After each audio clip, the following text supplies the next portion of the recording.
Hola, muy buenas a todos y bienvenidos a esta academia. Vamos a comenzar con lo que es la ponencia de ciberdelincuencia, investigación y garantías para el investigador. Mi nombre es Nicolás Marchal, soy director académico de la Universidad de Nebrija. En concreto, soy el director del grado en seguridad y del director del máster en análisis de inteligencia y ciberinteligencia. También estoy ejerciendo como abogado especializado en el ámbito penal, sobre todo, ¿no? Y, bueno, además de eso, también he trabajado en diferentes ocasiones como perito judicial y, por lo tanto, esta conferencia, para mí, me vais a disculpar, es de especial interés porque yo también estoy participando como alumno en el resto de conferencias y la verdad es que estamos aprendiendo términos, tecnología, conceptos, herramientas técnicas muy potentes, ¿no? Se está hablando de OSINT, de esas fuentes abiertas, Huming, SOCMINT, Pentesting, ¿no? Viendo un poco las vulnerabilidades que hay. Una terminología interesantísima. Bueno, está siendo, la verdad es que el curso muy útil, pero esta ponencia es interesante. Esta ponencia, además, os diría que es obligatoria, aunque no suene tan bien, aunque no vaya a hablar de herramientas, ni vaya a utilizar máquinas virtuales, ni cosas de estas que de verdad que son, es utilizarlo y la verdad es que a todos nos llama la atención, ¿no? Pero es que, sinceramente, y me vais a disculpar, no quiero que suene ni pretencioso ni muchísimo menos, ¿no? Vengo del ámbito de la universidad y precisamente lo que fomentamos es el pensamiento crítico. Y tengo que deciros que todo lo que estamos viendo aquí, todas esas herramientas y técnicas son imprescindibles, son de un valor incalculable. Ahora bien, o respetamos las reglas del juego o no sirven de nada, ¿vale? Yo voy a poner un ejemplo con el fútbol que todos más o menos podemos entender. Puedes ser el mejor jugador de fútbol, puedes ser súper veloz, puedes tener un montón de defensa, rapidez, posicionamiento, o sea, un francotirador donde das al balón y miras, va a ir el balón, pero como tires a portería estando en fuera de juego, no sirve de nada. No sirve de nada todo lo anterior. Pues esta conferencia trata precisamente de esto. El saber perfectamente las herramientas y técnicas que tenemos a nuestro alcance por el resto de módulos que tenemos en este curso, pero el saber cómo introducirlas en el procedimiento. Evidentemente voy a hablar de las garantías de todo esto para el procedimiento, ¿no? Porque puede ser que también nos sirvan para generar esa inteligencia criminal, lo cual, pues si es para uso propio, privado, o si vamos a utilizar esta información para tomar decisiones a nivel de inteligencia económica, competitiva, pues entonces estas garantías no tienen por qué, tampoco vamos a decirlo así, no hay que ser tan extremista con estas garantías. Pero si vamos a utilizar toda esta inteligencia y toda esta información para incorporarla al procedimiento, a un procedimiento judicial, lo normal es que sea un procedimiento penal, pero también hemos visto este tipo de periciales en el laboral, en civil. Por lo tanto, es imprescindible velar por las garantías que voy a comentar ahora, ¿vale? Me he basado un poco también en la experiencia, un poco en la jurisprudencia que hay. Sabéis que en el ámbito de la investigación de delitos informáticos vamos avanzando a medida que van surgiendo estas nuevas nuevas tipologías de delitos, ¿no? Hay algo muy interesante que está pasando ahora y es que todo lo que estamos aprendiendo aquí en este curso y todo lo que se está enseñando tiene un valor potencial terrible. ¿Y por qué digo esto? Porque, por ejemplo, ahora lo que ha pasado con el confinamiento, ¿no? Se decía en los medios de comunicación, no, está bajando la delincuencia, como estamos todos confinados, está bajando la delincuencia. Cuidado, si algo nos ha enseñado la criminología es que la delincuencia es un factor constante en la sociedad, es un factor constante.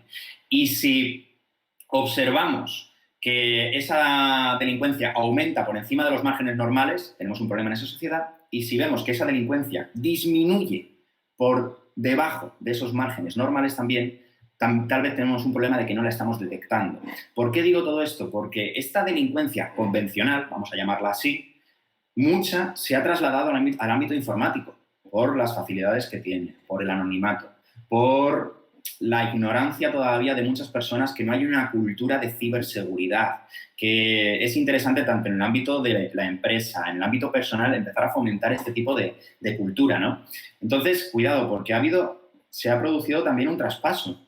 Entonces, todo esto que estamos viendo aquí va a servir para esclarecer aún más esa delincuencia que se encuentra totalmente oculta, ¿no?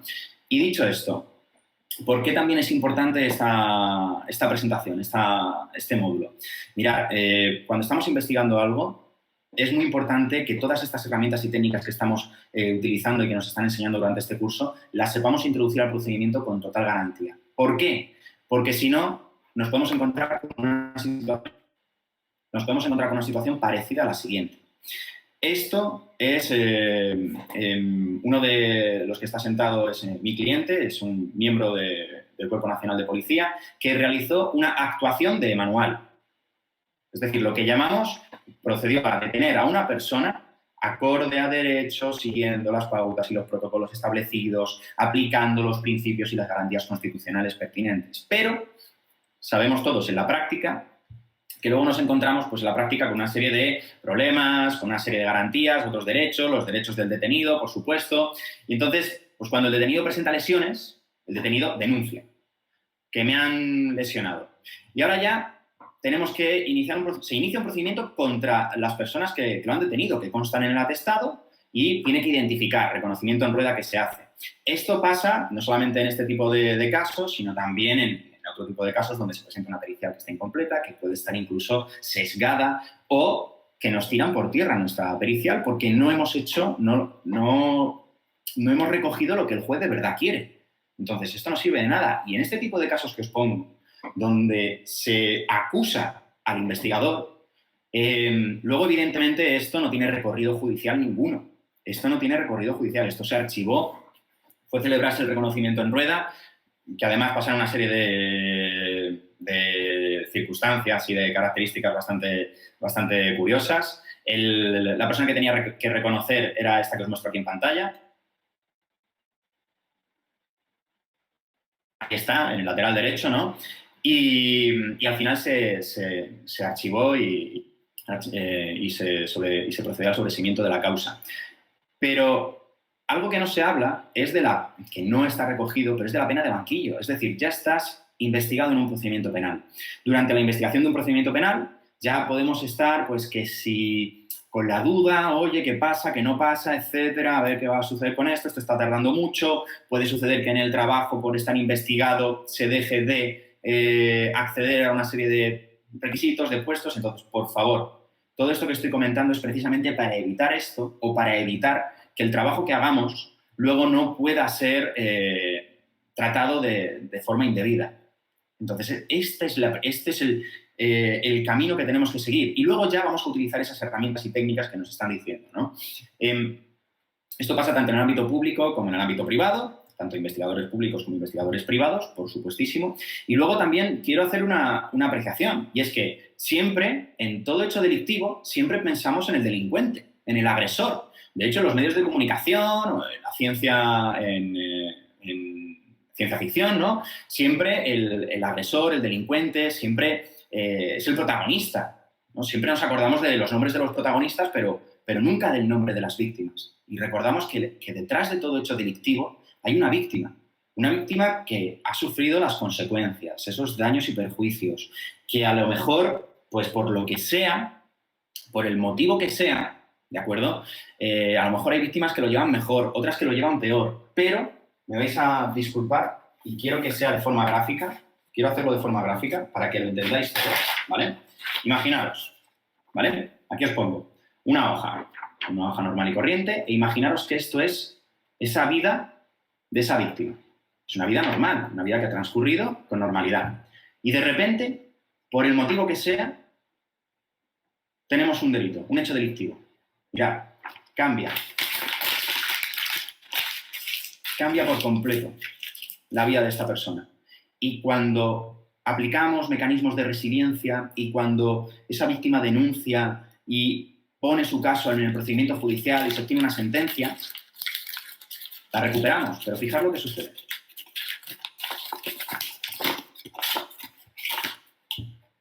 No está igual. No está igual. Y esto es un hecho que tenemos que tratar. Es decir, siempre hay una víctima detrás de un hecho delictivo, y las consecuencias que tiene la víctima por sufrir ese hecho delictivo nunca va a recuperar su estado en el que antes de estar frente a ese hecho delictivo. Por lo tanto, es muy importante que tengamos siempre presente, sí, esclarecer los hechos delictivos, quién ha sido el autor de estos hechos, pero también ayudar a esa víctima, ayudarla. Entonces, para comenzar, deciros y ser sincero con vosotros, en España tenemos un problema, y os lo pongo entre comillas, para obtener información. Tenemos un grandísimo problema. Haciendo un estudio de derecho comparado con Francia, Alemania, Italia, Reino Unido, los medios de investigación que tienen tanto servicios públicos, ¿no? Funcionarios, empleados públicos, como también personal privado, pero no tanto, es mayor. Y aquí en España tenemos un exceso de garantía. Por eso os pongo que es un problema desde una doble vertiente, porque, hombre, lo que nos aseguramos es que cuando estemos condenando a alguien, estamos condenando a una persona con total garantías porque tenemos un acervo probatorio suficiente como para enervar el principio de presunción de inocencia y condenar a esa persona. Por eso os digo que es un problema entre comillas, ¿vale? Pero claro, para el investigador, del lado que nos toca a nosotros analizar, pues es un problema, porque tenemos que reunir tal cantidad de pruebas para poder condenar a una persona que a veces ese exceso de garantismo deja a la acción penal vacía de contenido. Es decir, llega a ser hasta complicadísimo recoger un informe, un atestado, una serie de diligencias de investigación, ponérselas al juez delante y que el juez pueda condenar o pueda concedernos un auto donde se pueda autorizar a una medida que sí que restringe esos derechos fundamentales, ¿no? Entonces, digo que tenemos un problema en la obtención de información y el problema también viene de base. Mirad, hace poco tuve que decirle a un cliente pues, la dirección de un juzgado para que fuese, sé que están en Julián Camarillo, pero no me sé el número de la calle de estos juzgados. Entonces, pues miré en Google, ¿no? Y, oye, pues me llamó muchísimo la atención que yo siempre, cuando voy a algún sitio, tal, restaurantes, pues a ver, ¿qué dice Google Maps de los restaurantes, mejor de la zona, etcétera? Y me llamó muchísimo la atención, pues, ver las valoraciones que tenía ese juzgado. Y yo dije, ya está, esto tenía 2 estrellas y poquito. Y me dije, esto van a ser, pues, condenados por este juzgado que van a decir, la jueza del 13 es una mala persona, la del 21 es una tía o un tío que da pena, tal. Me imaginaba que iba a ser en este sentido. Pero mi sorpresa fue totalmente diferente. Es decir, era gente que había dejado reseñas porque habían ido como testigo. Y fijaros qué curioso. Dice, voy como testigo y no solo lo ponen cara a cara con el delincuente, sino que llaman a todo el mundo por nombre y apellidos completo. Otra persona dice, ¿y los derechos? ¿De qué vale no tener confrontación visual en el juicio si el acusado tiene todos tus datos personales, nombre, domicilio, etcétera? Me siento totalmente desprotegido, ¿no? Y otro también, o sea, hay muchísimos, ¿no? Porque dice, aconsejo a todo el mundo que tenga cuidado a la hora de querer formar parte de un hecho. ¿Esto qué está sucediendo? ¿Esto qué sucede? Al final, evidentemente, las fuentes abiertas son limitadas, ¿vale? Las fuentes abiertas que tenemos acceso, pues tienen unos límites. Al final, desde mi punto de vista, de donde obtenemos más información siempre es de las fuentes humanas, siempre es de las personas, porque además luego esa persona la podemos traer al juicio, esa misma persona me puede realizar una testifical que sea totalmente, que sirva al juez para tener en cuenta, yo le vi aquí, ¿no? Etcétera. Pero el problema que tenemos es este, que ¿cómo vamos a llevar a una persona a un procedimiento como testigo si nadie quiere denunciar, nadie quiere, no hay colaboración ciudadana porque precisamente no estamos ofreciendo esas garantías suficientes a los ciudadanos para poder colaborar. Entonces, por eso digo que la obtención de información es un gravísimo problema, porque encima luego no podemos traerles al procedimiento con total garantía. Lo vamos a ver más adelante, me podéis estar pensando ahora sobre la figura del testigo protegido, pero lo vamos a ver más adelante, ¿no? Aquí quiero comentaros un caso real. Yo llevé lo que viene siendo la segunda parte de este caso. Esta primera parte no la llevé. Pero quiero, sobre todo hago esto para como antecedentes del problema que tenemos, ¿no? Mirad, en 2003 se inspecciona un club por inmigración irregular de mujeres al final, pues por su explotación sexual. Al final se descubre que este club está realizando una trata de seres humanos con fines de explotación sexual, que además están obligándolas a prostituirse, las agreden sexualmente, una de las mujeres sufre un aborto. Se celebra el juicio 2 años después y se condena al autor principal de estos hechos a una pena de 18 años de prisión. 2005. ¿Vale? Mirad, durante el juicio, la testigo 1 sufre un aborto provocado por la organización, es amenazada de muerte y se niega a declarar en el acto del juicio oral. Testigo 1, testigo protegido. La testigo 2, cuidado, días antes de que comience el juicio oral, secuestran a su hermano en Colombia. La Policía Nacional, en coordinación con la policía colombiana, logra liberar al hermano antes de que comience el juicio oral, pero, como todos os haréis una idea, se niega a declarar en el acto del juicio oral. La testigo 3 declara en el acto del juicio oral y es, atención, asesinada en abril del 2013, 8 años después. 8 años después de haberse celebrado el juicio, siendo testigo protegido. Mirad cómo sucedieron los hechos. Atraen a la víctima a la escena del crimen solicitando sus servicios de peluquería. Esta víctima, esta testigo protegido número 3, estaba ejerciendo servicios de peluquería a domicilio. Se enteró la organización, la llamaron, ven, y cuando requirieron sus servicios, la mataron, ¿vale? Por motivos evidentes he tapado la imagen de la persona, pero que sepáis, con esto lo que quiero haceros ver, no, esto evidentemente estamos hablando de delincuencia organizada, estamos hablando de bandas armadas, de un tipo de delincuencia pues que de verdad tiene todos los medios y tiene todos los materiales necesarios para hacer hasta donde quieran y siempre y cuando. Entonces, esto de la figura de testigo protegido es que es muy complicado porque además la propia ley, que tiene muy pocos artículos, creo que era en su artículo 4, nos dice que en la fase intermedia cualquiera de las partes podrá proponer el levantamiento del anonimato del testigo protegido. Y, por lo tanto, en la fase, el juez o tribunal encargado del enjuiciamiento podrá levantarlo. Ostras, puede estar justificado, no digo que no, pero a efectos del investigador hace que su fuente no le pueda ofrecer ningún tipo de seguridad. Y si no se le puede ofrecer ningún tipo de seguridad a esta fuente, es un problema. Es un problema. Hablaremos más adelante de todo esto, ¿no? Pero para que veáis la problemática que tenemos ahora de obtener información. He cogido, por ejemplo, el anuario estadístico del Ministerio de Interior del 2018, 2019 no está, y me dice que hechos delictivos conocidos, 2.131.000. Hechos esclarecidos, 600.000, más de unos 700.000, vamos a decir, ¿vale? ¿Esto qué quiere decir? Que hay más de 1 millón y poquito de hechos que no se han podido esclarecer, no han podido terminar mediante una sentencia absolutoria, condenatoria, no se han podido esclarecer estos hechos. ¿Y esto qué quiere decir?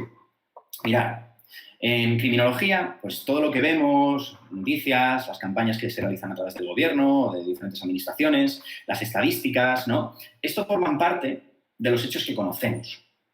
Pero en criminología utilizamos toda esa parte que no conocemos como cifra negra de la delincuencia. Y en los delitos informáticos, esta cifra negra es bastante alta. Es bastante alta pues, por diferentes motivos, ¿no? Uno de ellos, por ejemplo, tengo aquí el caso, no sé si os sonará, el virus que se llamó como el virus de la policía, que era un ransomware que lo que hacía es que te bloqueaba el ordenador, te aparecía esta pantalla, bloqueando el ordenador hasta que hicieses un pago. Hacías el pago y pues, el ordenador normalmente seguía estando bloqueado. Se cifra que el beneficio de esta organización fue de aproximadamente más de 1 millón de euros. Y fijaros, lo que se tenía que pagar lo tenemos por aquí, 100 euros. O sea, se tenía que pagar 100 euros para desbloquear. Por lo tanto, estamos hablando pues, de miles de personas estafadas, miles de personas. Si os dais cuenta, ni existe el código, el artículo que dicen, ni existe ese código criminal en España, ni la información es válida, pero hubo muchísima gente que se creyó cuando le aparecía esta imagen en su ordenador, creyeron que era verdad y pagaron.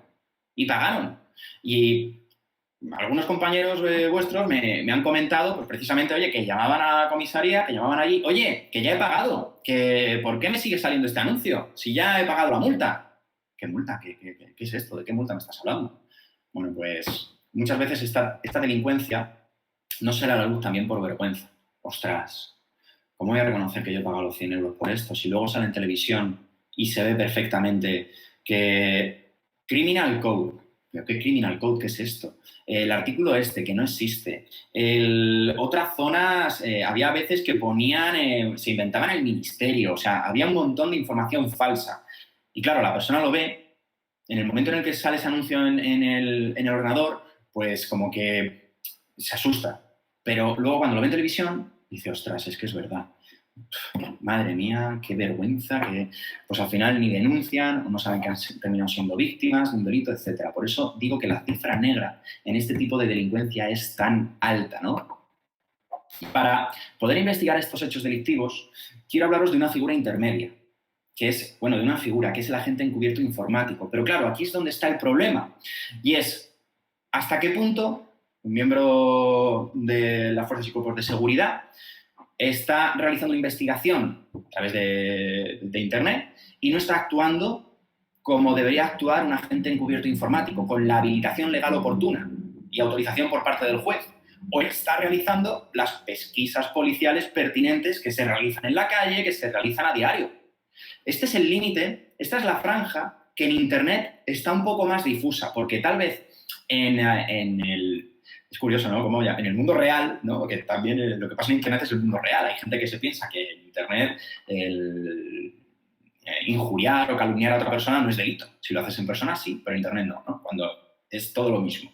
Pero en la calle, estas prácticas pues están más delimitadas o tenemos más conocimiento sobre ellas, pero a nivel en Internet sí que tenemos más problemas, ¿no? Para delimitar dónde está ese límite entre las investigaciones que puedo hacer, obviamente, tarea de mi investigador propia, y ya las investigaciones en las que necesito una habilitación legal. Y esto es muy importante, este límite, porque en el momento en el que estemos realizando una serie de investigaciones en las que yo necesito una habilitación legal, todo lo que haya hecho en esas investigaciones no lo voy a poder aportar en el procedimiento. Y todo lo que derive de esas investigaciones no lo voy a poder aportar tampoco en el procedimiento. Entonces, este es mi principal objetivo ahora mismo, definir cuándo podemos actuar sin necesidad de conseguir esa habilitación de agente encubierto informático o cuándo tenemos que solicitarla, ¿no?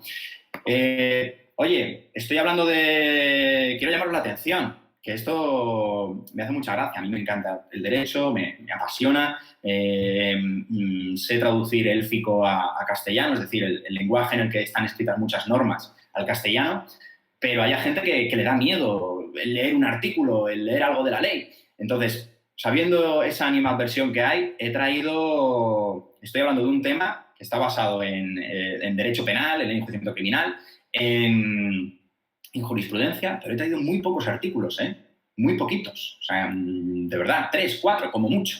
O sea, que ahí quiero ver que se va a entender sin problemas. Mirad, dentro de lo que es la figura del agente encubierto informático, nos vamos al artículo 282 bis de la Ley de Enjuiciamiento Criminal, ¿no? Y nos da una serie de características, ya lo sabéis. Se trata de ocultar la verdadera identidad de esta persona, que ahora os voy a decir el por qué me estoy centrando en esa ocultación de esa verdadera identidad.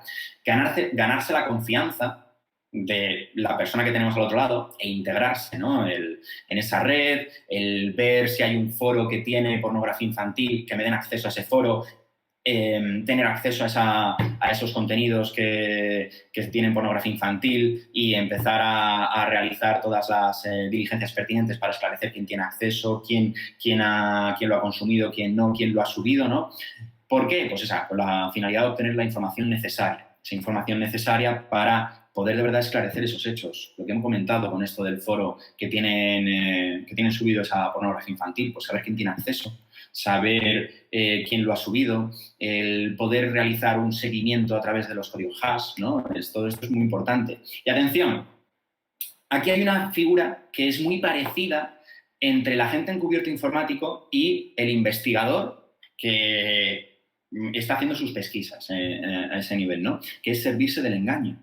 Es decir, estamos engañando a un tercero, haciéndole creer que somos otra persona que de verdad no somos y que estamos obteniendo una información para luego ir contra él. Cuidado, cuidado. Y actuamos en canales cerrados de comunicación. Este es el verdadero límite entre ese agente encubierto informático y ese investigador que lo único que está haciendo es recopilar información que tiene acceso. Puede ser perfectamente un foro con contraseña, no hay ningún problema. Ahora, vamos a definir qué son esto de canales cerrados de comunicación, que es donde está el límite, ¿no? Canales cerrados de comunicación. ¿Qué son canales cerrados de comunicación? Traigo lo que hasta ahora han dicho las sentencias, ¿no? Se entiende por un canal cerrado de comunicación aquellas conversaciones que los que intervienen quieren excluir a otros, ¿vale? Esto estamos hablando de conversaciones directas. No es en un foro, no es en un blog, en una página web. No, estamos hablando, lo normal es que sean, pues, un grupo de chat de WhatsApp, entre dos personas, una cadena de correos electrónicos, ¿vale? Conversación que se dirige exclusivamente y se sabe perfectamente el destinatario.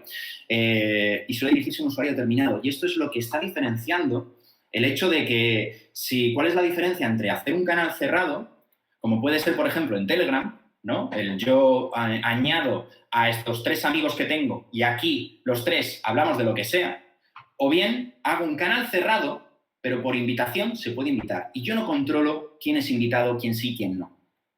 Cuidado, si yo he tenido acceso a ese enlace, puedo entrar perfectamente. ¿De acuerdo? Ya veremos cómo es el límite, cómo es el margen. Pero que entendáis que estas actuaciones, si estamos trabajando en canales cerrados de comunicación, estamos afectando al artículo 18.1 y 18.3 de la Constitución española. El derecho a la intimidad, el derecho a la propia imagen, el derecho al honor.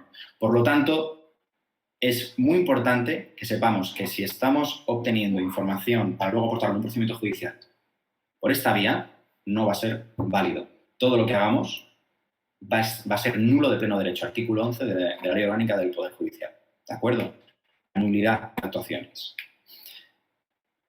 Públicos, por su lado, ¿qué ha dicho nuestra jurisprudencia ya? Blogs, totalmente, foros, programas P2P, programas de descarga, ¿vale? Y además también, bueno, no lo voy a decir porque hago spoiler de la siguiente presentación, pero programas P2P perfectamente, ¿no? Hacer esas búsquedas, descargar, ver esa búsqueda, por ejemplo, de contenido de pornografía infantil, ver si salen resultados, descargarlos, por lo tanto, empezar a hacer ese seguimiento, empezar a ver los metadatos que contienen. En la siguiente diapositiva hablo de qué más actuaciones se pueden hacer, ¿no? Por supuesto, redes sociales, por ese contenido público, también. Chats entre 2 personas, también. Redes sociales, mensajes privados, también. Redes sociales, normalmente nos solemos ir a Facebook, Twitter, pero, oye, la experiencia me dice que se está obteniendo más información tanto por los casos que he llevado de un lado como por los casos que han atacado a clientes míos por otro tipo de redes, como son Tinder, como son también Wallapop o como son este tipo de páginas de compraventa. Entonces, perfectamente, ¿no? Se podría actuar en estos casos. En Google Docs, por supuesto, ¿no? Todo lo que está en Google, evidentemente hay muchas veces que la gente no tiene constancia o conocimiento de que, ostras, yo no sabía que este informe estaba, o sea, está en pero tú no te dabas cuenta de que tú esto, al subirlo, lo estabas subiendo a tu servidor y que no has bloqueado en ningún momento a través de robots, no has bloqueado el acceso a los buscadores de este tipo de contenido. Pues no, hay gente que por magia cree que esto sí se muestra, esto no, y entonces al final se puede encontrar esa información. Si se muestra esa información a través de este tipo de comandos, no hay ningún problema en utilizarla y en sacar todo el partido de ella, ¿de acuerdo? Esto os lo digo porque es increíble, haciendo diferentes búsquedas, hasta podemos llegar se pueden llegar a saber el usuario y contraseña de acceder a algunas bases de datos. Por lo tanto, oye, está publicado. Yo he accedido a esa información que es totalmente pública. Ahora bien, lo que quiero mostraros la diferencia entre ese canal, ese foro que puede estar cerrado, que necesitas invitación, a ese foro abierto, a qué puedo hacer ya en este canal, qué no puedo hacer. Lo vamos a ver más adelante, pero quiero que lo entendáis como si vemos una casa que la puerta está abierta. ¿De acuerdo? ¿Yo puedo entrar a esa casa? No. Si entro a esa casa, estaré cometiendo un delito de inviolabilidad domiciliaria, ¿vale? Porque el domicilio es inviolable, por lo tanto, estaré cometiendo ese delito de violación de esa intimidad domiciliaria. Por lo tanto, no puedo entrar, aunque la puerta esté abierta. ¿Me ha dado consentimiento el morador? ¿Alguno de los que está de sus propietarios? No. Pero sí puedo desde la puerta ver qué hay, ver qué tengo en el entorno. Sí se puede hacer. ¿De acuerdo? Pues esto sería algo parecido. En este tipo de foros cerrados por invitación, con acceso, estamos hablando de algo muy parecido. En mantener una conversación privada con el sospechoso a través de Twitter, Facebook, Instagram, lo que sea, Tinder, hay un límite muy, muy fino entre quedarme en la puerta y ver o entrar, rebuscar en los cajones, ver documentación. Cuidado, lo vamos a ver ahora más adelante, pero una pregunta que quiero lanzar es, oye, ¿sería lícito traquear un archivo ilícito compartido en una red P2P? Es decir, igual que tenemos la entrega vigilada, esto podría ser también lo que se considera esa entrega vigilada, pero de un archivo digital. Entonces, es lícito que yo, dentro de, imaginaros, ¿no?, esa pornografía infantil que hemos descubierto en ese foro, esos archivos, me descargo uno, le pongo una etiqueta de seguimiento donde perfectamente puedo traquear quién ha accedido a su contenido, quién se lo ha descargado, etc. ¿Esto sería lícito? ¿Sería lícito llevar a cabo este tipo de actuaciones? Bueno, pues ya os digo que sí. ¿De acuerdo? Hay reiterada jurisprudencia que establece que esto es ilícito realizar este tipo de actuaciones, ¿no? Pero lo que quiero dejaros claro, porque estamos hablando de términos que son un poco, que están siempre intermedios, como siempre digo, en el derecho y sobre todo en derecho penal no existe blanco-negro, ¿vale? Hay una escala de grises terrible. Cada caso será diferente. Los actores, tanto judiciales, policiales, abogados, peritos, víctima, delincuentes que intervienen, hace que el caso tenga una serie de matices que no se pueda generalizar. No se puede generalizar. Por lo tanto, algo que sí quiero establecer que nos sucede a todos los investigadores es la duda. La duda que hay entre delito provocado y delito comprobado. Fijaros, esto ya lo dice la jurisprudencia. ¿Por qué? Porque muchas veces, ostras, es que no, estaba hablando con una persona, esto ha pasado más, como digo, ¿no?, en el ámbito real, en el ámbito 1.0. Es que estaba hablando con una persona que me había preguntado si tenía marihuana y yo le dije, sí, toma, aquí tienes. Y entonces, de repente, cuando hago así, me coge las manos y me engrilleta. Estás detenido por un presunto delito de tráfico de drogas.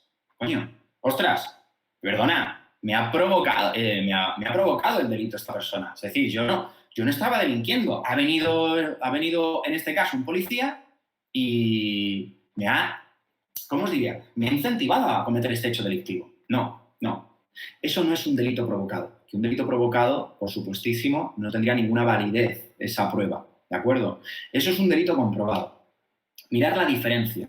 El delito provocado es yo genero en el delincuente ese deseo criminal. Es decir, el delincuente está tranquilo en su casa, el delincuente es cierto que podrá tener una cantidad de conocimientos sobre cómo entrar a sistemas, cómo vulnerar la seguridad, cómo realizar un sabotaje informático, cómo realizar un ataque de negación de servicio que realice unos daños en unos servidores que estén inoperativos y causen unas pérdidas terribles a la empresa. El delincuente podrá tener esos conocimientos. Ahora, lo que yo no puedo hacer es generar ese deseo criminal en el delincuente. No. Si yo estoy incentivando la conducta del delincuente, yo estaré incentivando ese delito provocado y por lo tanto no será válida la prueba que hemos obtenido.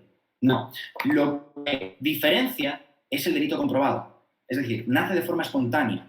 Esta persona, en el caso que os digo, os pongo aquí una sentencia que es precisamente donde se demuestra esto que os digo del tráfico de drogas, esta persona ya estaba cometiendo el delito. Es decir, esta persona ya estaba trapicheando. Ya la policía, desde fuera, ¿vale?, estaba viendo cómo no paraban de entrar y salir personas de donde estaba esta persona, que se daba la mano, una actitud sospechosa, una actitud de mirar hacia los lados. El Tribunal Supremo ya ha establecido en muchísimas ocasiones de que precisamente os podéis guiar ya por ese...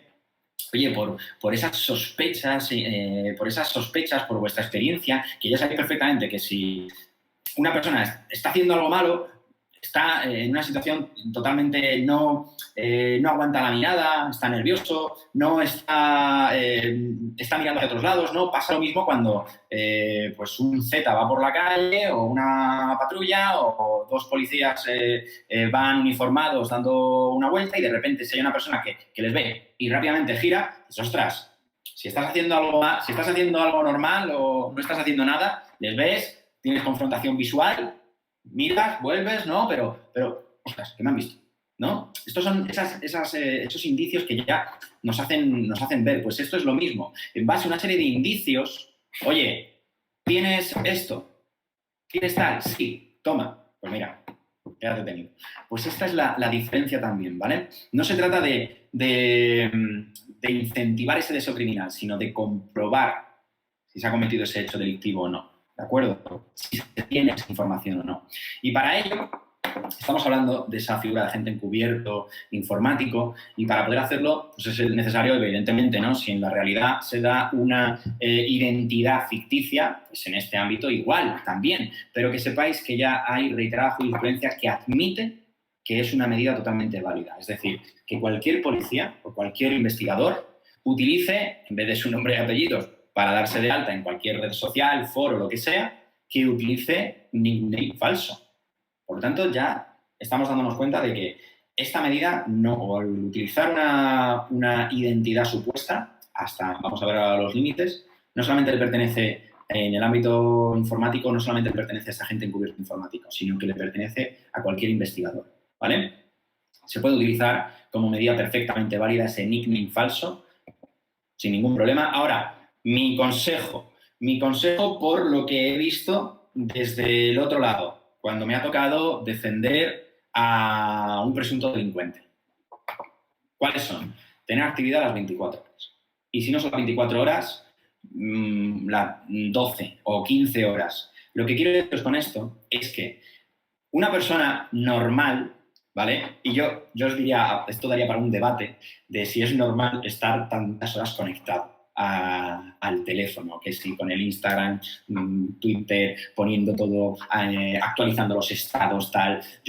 Pero una persona normal, tristemente, está enganchadísimo o está publicando un montón ya sea de tweets, de mensajes, de lo que sea, de sus estados, los está actualizando constantemente. Pero creerme, que la persona que está haciendo algo que sabe que no está bien y entran, y esto sobre todo a mí me asombra muchísimo, los moderadores, administradores, los que tienen al final el servidor, ¿no? Al final van adquiriendo cada vez más conocimiento y saben que si es suyo el servidor van a poder tener acceso a los logs, van a poder tener acceso a las IPs de donde se están conectando, etcétera, y van a poder realizar un seguimiento y hasta rastrear, ¿eh?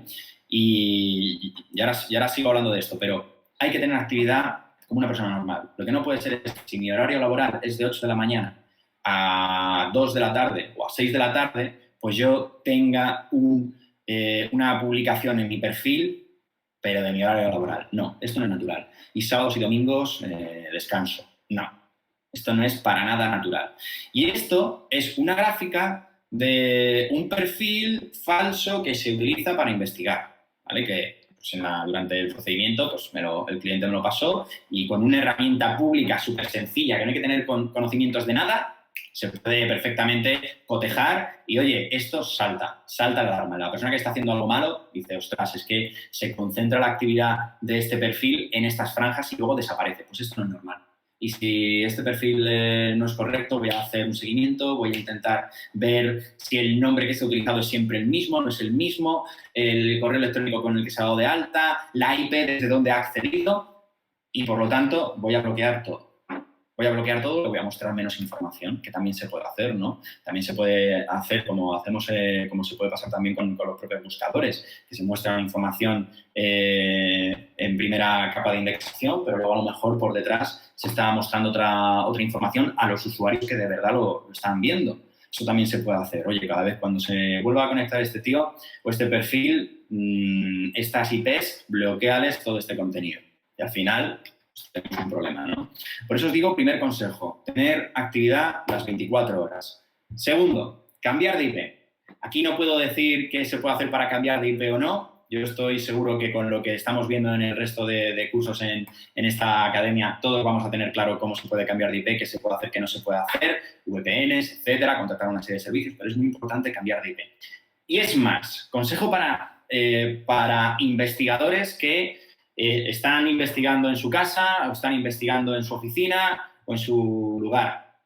Hay muchos foros que sobre todo tienen más geolocalizadas las IPs de ciertos centros, entender grandes instituciones corporativas, entender también por organismos oficiales, donde se suelen dar IPs fijas, donde se suelen dar IPs ya cercanas y, por lo tanto, están más que rastreadas, localizadas, y hay foros en los que dicen estas IPs son de Canillas, estas IPs son de Valencia, estas IPs son de tal. Entonces, hay que cambiar de IP. Igual que hemos dicho que hay que tener actividad esas 24 horas, programar esas acciones se puede hacer perfectamente. Hay diferentes formas de poder programar y si me decís, Nicolás, es que en foros no se puede. En Twitter, Facebook y demás sí que hay programas. Bueno, está Zapier para realizar esas publicaciones programadas en foros, en emails, se puede hacer, ¿vale? Conectando diferentes servicios. Se puede hacer perfectamente.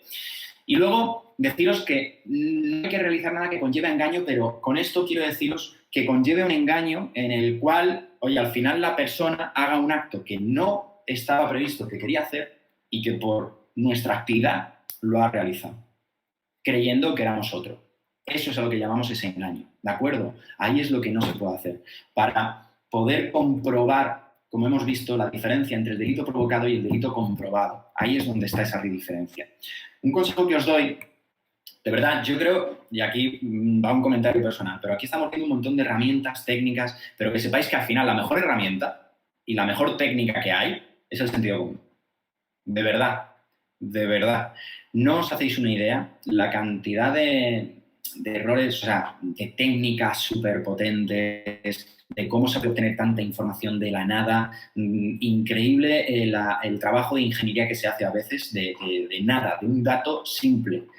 Ahora, de repente fallamos en lo más sencillo. ¿Por qué? Pues evidentemente para ponernos una foto de perfil en todas estas redes, pues es necesario ponerse una foto de una persona lo más real posible.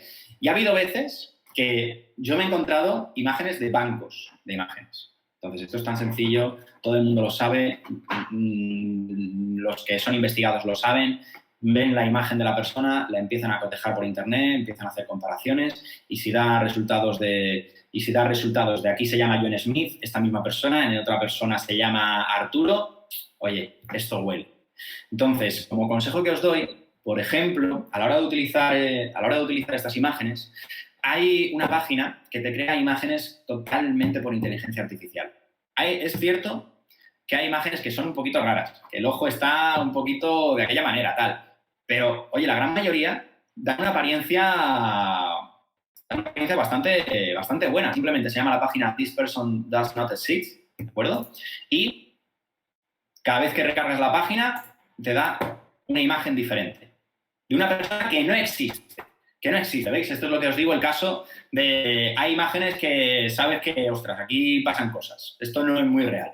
Pero luego hay otras que sí. Y oye, pues dependiendo del tipo de perfil que queramos, dependiendo de hombre, mujer, qué sesgo le queremos dar, pues empezamos a recargar la página hasta que nos dé a alguien. Y creerme, merece la pena invertir 5 minutos, que es lo que vamos a gastar en conseguir una imagen más o menos real. A mí esta me parece real.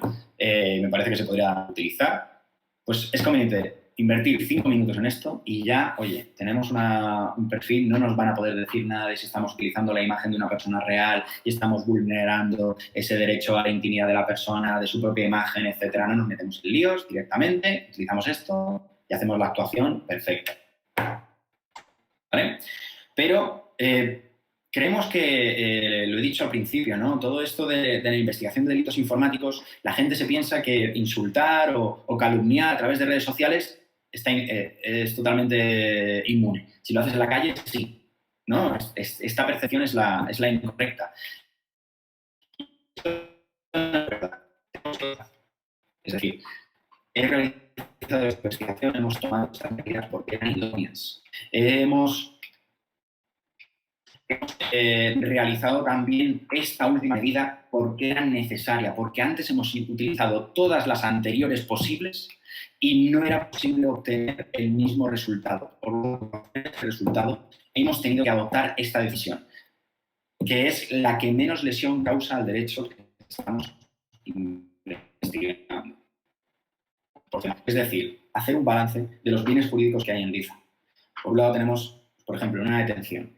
A la hora de detener a esta persona, ¿no? Aplicar esa fuerza porque está oponiendo resistencia. La integridad física de la persona, pero por otro lado tenemos el orden público, por otro lado tenemos el que pues, le estamos deteniendo porque está lesionando a otras personas, etcétera. Entonces tenemos que baremar. Y evidentemente pues hay que utilizar esa proporcionalidad. Siempre, siempre, ¿vale? Tenemos la teoría de estos valores que os digo, hacer esa ponderación y os doy un caso, pero para que lo veáis. Cambio, no creo que se pueda ver bien el vídeo, entonces, ¿os acordáis de esta intervención que se realizó en la frontera con Melilla? Hablamos de una época en la que había una sensibilidad muy alta con el terrorismo yihadista, atentados recientes en Europa, etcétera. España, estado de alerta antiterrorista nivel 4. Seguimos en ese estado de alerta antiterrorista nivel 4. Entonces, en ese ambiente, de repente hay una persona que entra con un cuchillo de grandes dimensiones, cruza la frontera diciendo Alá es grande, una serie de miembros de Policía Nacional le están diciendo alto, tira el cuchillo al suelo, tírate al suelo, la persona sigue cruzando, la persona sigue sin hacer caso, sin hacer ningún tipo de caso y por lo tanto, ¿qué se hace? ¡Ostras!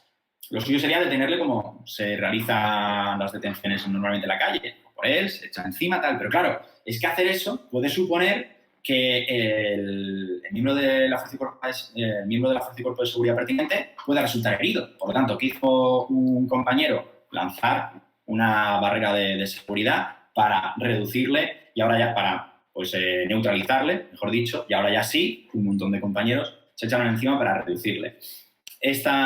Lo curioso de este caso, sabéis que fue complicado, que si hubo un exceso de fuerza, etcétera. No, fue una actuación acorde. Podríamos decir que a lo mejor visualmente no fue bonita, por decir algo, por criticar, ni mucho menos. Pero a lo mejor visualmente no pudo, a lo mejor no quedó bien, lo que sea, pero fue una actuación acorde a derecho. Y de hecho, la única persona lesionada por estos hechos fue un policía, que se cortó con el cuchillo a la hora de realizar a la hora de proceder a esa reducción, ¿no? Reducir a esa persona. Por lo tanto, como conclusión a esto que estamos viendo, por favor, muy importante que a la hora de llevar a cabo cualquier tipo de actuación me da absolutamente igual, tenemos que hacerlo de esta manera. Tenemos que hacerlo teniendo en cuenta siempre los principios que son de aplicación en el derecho. Con el tema del confidente, porque el confidente también muchas veces nos da esa confidencia, tenemos una problemática, ¿vale? Una problemática en triple sentido. Es un problema para el policía que lo usa o el investigador que lo usa. Porque, ¿qué hacemos? ¿Lo metemos en el procedimiento? Pero es que si lo metemos en el procedimiento, le voy a dar la figura de testigo protegido que luego a lo mejor lo levantan. Y los datos pueden aparecer, etcétera. Es un problema también para el propio confidente por esa inseguridad, pero también, vuelvo a repetir, para el investigador, porque la información que nos puede dar el confidente puede estar totalmente sesgada, puede estar totalmente manipulada, puede estar totalmente dirigida para captar la atención en un sentido y poder actuar en el otro. Y, por supuesto, todo esto es un problema para un proceso con garantías. Pero total, porque, claro, al final el que se introduzca o no se introduzca el confidente, el que no se diga la confidencia y directamente se diga el resultado de esa confidencia, resulta un proceso, porque no se puede someter al confidente a ese procedimiento de contradicción, inmediación, publicidad, oralidad, etc. Entonces, por intentar que quiero acotarme al tiempo que me han dado, no quiero extenderme, tenemos diferentes tipos de confidentes, ¿no? Pero lo que sí es importante es que tengamos en cuenta la motivación de este confidente y una regla que os doy. La negativa a dar la identidad. Es decir, imaginaos que estamos en un procedimiento y de repente un abogado o el juez o el fiscal dice, revéleme su fuente. ¿Se la tenemos que dar? ¿No se la tenemos que dar? Bueno, aquí hay diferentes formas, ¿no? Mucha gente me dice, Nicolás, nosotros ya no ponemos, no recogemos esto. Bueno, pues lo siento, yo, como podréis entender, no soy muy mayor, me considero joven, y esto es un caso que he llevado yo recientemente, donde pues, se establece, he quitado todo lo que pueda ser objeto de identificación, se establece que todo empieza por una fuente confidencial. Entonces, si me estás diciendo que todo empieza por una fuente confidencial, yo te voy a pedir ese confidente para ver qué grado de credibilidad hay en esa fuente confidencial, para ver qué hay y qué no hay, ¿no? Evidentemente, os podéis negar a dar esa fuente confidencial. ¿Por qué? Por ejemplo, pongo un caso, tenemos un acuerdo del 6 de junio de 2014 realizado por el Consejo de Ministros que dicen que todo lo que esté relacionado con delincuencia organizada, su organización, medios y técnicas operativas, automáticamente tiene el carácter de secreto, ¿vale? Aquí os pongo el acuerdo, es del 6 de junio del 2014. Por lo tanto, si ese confidente está dentro de una investigación de lucha contra la delincuencia organizada, perfectamente estaremos ante un confidente que se le ampara ese secreto y, por lo tanto, os podéis negar. Imaginaos en un momento que yo esto... Madre mía, qué poco querido voy a ser por todos, por todos los colectivos, pero oye, me gusta, ¿no? El decir cosas que sirvan en la práctica. Imaginaros que llega un momento en el que oye, que me tienes que dar tu fuente confidencial, Pues yo lo que haría sería dar esa fuente confidencial, pero señoría, si usted pone que si posteriormente, en fase de enjuiciamiento o en segunda instancia, se establece que yo he cometido un delito de secretos, que ponga que usted ha sido coautor o cooperador necesario del mismo. Que lo recoja ahí. Bueno, esto segurísimo que se van a cabrear, segurísimo que tal, pero es que de todo está que mi actuación sea correcta, que yo creo y tengo la razón y me he estudiado toda la ley y la jurisprudencia y demás, de que mi fuente es confidencial, que no puedo ofrecer la información de mi confidente. Para hacerlo habría que desclasificarlo, hacer la solicitud pertinente, y entonces ya sí. Pero así como se hace, no se puede. Entonces yo es el procedimiento que llevaría en este caso. Como os digo, esto me ha pasado porque pues, defendiendo a un policía en este caso, se le exigió y tuve que intervenir porque estábamos en medio de la declaración testifical, se le dijo que tenía que dar los datos de ese confidente y yo corté. No se puede cortar, pero oye, prefiero que me llame la atención antes que mi cliente o que la persona que estoy defendiendo haga algo que pueda ser incorrecto, que le pueda perjudicar, ¿no? Por lo tanto, ya sabemos que se puede realizar esta práctica. Por supuesto, para que el confidente con el que estéis tratando tenga totalmente garantía, hay que dejar constancia al superior jerárquico. Esto es lo que os digo que establecen protocolos a nivel europeo, que establece la jurisprudencia, y yo sé que puede sonar a un punto ideal. Así que yo os lo voy a decir, porque es lo que se recoge para una correcta actuación, pero luego sé que la idiosincrasia y la práctica operativa pueden ser diferentes, pero hay que dejar constancia, hay que avisar al confidente de que sigue siendo responsable de su seguridad, de que debe acudir a la cita por lo menos 2 policías, que no puede utilizar medios de investigación que estén prohibidos, es así, nunca podrá actuar incitando al delito y que debe obtener la información requerida y en un último lugar se le puede dar la condición de testigo protegido, haciéndole ver pues, lo que conlleva, ¿no? esa función de testigo protegido, y es responsable penalmente de sus actuaciones. Estos son la práctica, ¿no? Pasamos a ver si puedo... Ahí estaría, ¿no? Ahora, vale. Pasaríamos ahora, termino ya esta presentación con lo que viene siendo la prueba, es decir, hemos aprendido todas estas técnicas, nos sabemos el procedimiento, pero ahora, ¿cómo tratamos esta prueba? Entonces, quiero recordaros en las 3 fases que tenemos a la hora de investigar, ¿no? Obtener esa información, incorporar al proceso y luego cómo lo va a valorar el juez. Y esto es muy importante. Tenemos que entender también cómo los jueces valoran las pruebas. Porque no me sirve de nada yo estar muy convencido de lo que he hecho si luego un juez, evidentemente, aplicando su sana crítica y la libre valoración de la prueba, va a contrastar, va a tener en cuenta contraindicios, es decir, indicios que dicen lo contrario de lo que yo digo. Por lo tanto, es muy importante tener en cuenta estas fases. Y recordar que de un hecho delictivo surge una serie de medios, de fuentes de prueba que se incorporan al proceso y que la prueba válida es la prueba que celebramos en el acto del juicio oral. La prueba que sirve para condenar a una persona es la prueba que celebramos en el juicio oral. Tenemos la prueba preconstituida o anticipada, pero quitando esos casos, la prueba válida es la que se celebra en ese acto del juicio oral. Entonces, para la obtención de la prueba, ¿vale? Pues actuación de forma rápida. Estamos hablando además de delitos informáticos, estamos hablando además de delitos que se cometen a través de medios tecnológicos, por lo tanto, la volatilidad de la prueba es terrible. Ahora está aquí, ahora ya no está, ahora se han cambiado de servidor, ahora se han cambiado de página y, por lo tanto, es muy interesante esta orden de congelación. Es decir, cuando yo lo que suelo recomendar, o por ejemplo, yo como suelo actuar cuando llevo un caso y me viene un cliente diciendo que hay una página web donde están sus fotos ofreciendo un servicio sexual que él no ha subido, lo que hago es que contacto con el administrador de esa página y le digo, por favor, toda la información relativa a quién te ha subido este anuncio, cuándo, email, IP y demás, guárdala bien. Porque voy a iniciar una actuación, voy a iniciar un procedimiento judicial, vamos a interponer la querella y vamos a solicitar de su señoría que te requiera. Entonces, por favor, guarda esto. Pues igual, eso es esa orden de congelación hasta que ya se establece esa vigencia de investigación. Pero, por favor, orden de congelación. Todo el mundo sabéis, el .com está totalmente capado, no tenemos información, pero me ha pasado en muchas ocasiones de que el .com no me da información, pero me voy al .es, ¿vale? En la página yo sigo escribiendo nick.es, aunque la página es dominios.es, y la página dominios.es sí me da más información. Sí me dice quién es el titular de esa página, quién lo ha registrado, en qué agente registrador, y por lo tanto obtengo más información, ¿vale? Esto a modo de anécdota como curiosidad, pues que lo tengáis en cuenta, ¿no? Porque a veces os he dicho, parece que nos metemos en las profundidades técnicas súper buenísimas y a veces nos olvidamos de lo sencillo.